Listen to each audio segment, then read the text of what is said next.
Now, if today you buy a property at $1 million and you decide to sell your property probably 3-4 years later down the road at around 1.4 million, now you probably might think that you have earned $400,000 of profit. But in actual fact, is it really true? Now, in fact, there's one very important element that you have not factored in before you calculate your net profits, which is the cost. The cost of buying a property and the cost of holding this property.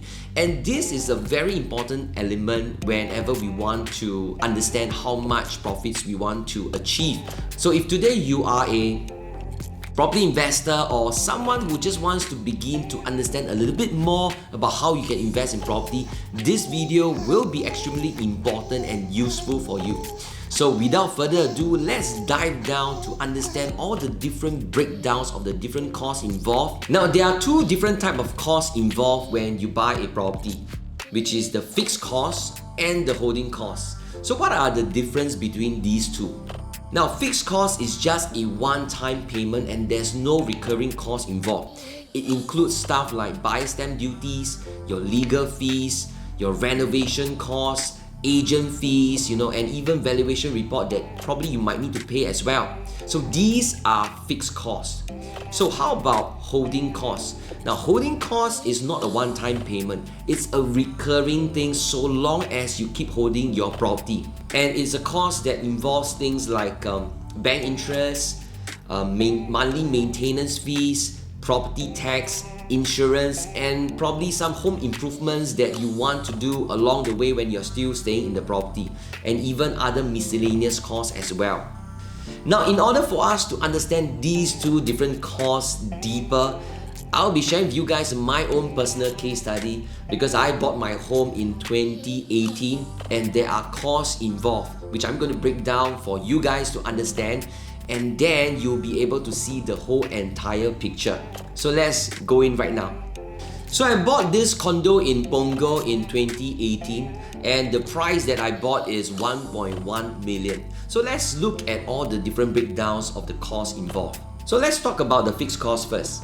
Now, I need to pay a stamp duty, which is $28,600, and there's this legal fees, which is $3,000. Now, I also have to pay the valuation report, which is about $500. And after all this is done, I actually did a one-time renovation for my property, and the renovation cost me $35,000. So the total fixed cost when we add all this is $67,100. Now, this is my fixed cost. So how about my holding costs? Now, the first year of my holding costs, I have to pay the bank interest, I have to pay the property taxes, and I have to pay the maintenance fees. Now, for the bank interest, it is $12,153. Now, for the property taxes, I have to pay $520 because basically this is for owner's stay, so this is cheaper. Now, I also have to pay the maintenance fees. Now, I have a quarterly payment of around $800 so the whole year will cost me $3,415. So the total first year of the holding cost is $16,088. So the total cost for holding my property for the first year is $83,188. But this is only for the first year. Now, how about if I intend to sell my property 4 years down the road, which is now in 2022? Now, the cost will be very different. Let's look at this again. So my total holding cost for the 4 years, just the bank interest alone, will be $46,107. As for the property taxes, will be $2,080. The maintenance fees will be $13,660.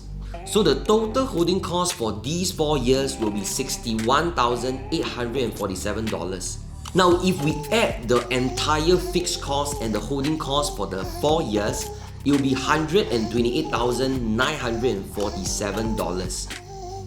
Now, as you can see, the cost of holding the property increases. From my example, you can see from the first year jumps to the 4th year, my holding cost has been increasing. From my first year, which is $83,188, it jumps to $128,947 in the 4th year. Now, if I'm going to continue to hold my property for the 5th year, 6th year, 7th year and onwards, you will understand that these holding costs keeps increasing. And it is extremely important for us to track and understand this. Now, because our property's valuation price fluctuates, it can increase or decrease depending on the market situation. But the cost of holding our property can only increase over the years. Now, as you can see, tracking the costs involved when buying and holding your property is extremely important, especially when you want to understand your final net profits when you sell your property. Now, I hope this video is important and beneficial to you. Just remember that there's an Excel sheet for you that you can download and you can use it as well. Gaynerlin from Property Made Simple. If you like this video, remember to like, share and subscribe. I'll see you in the next video.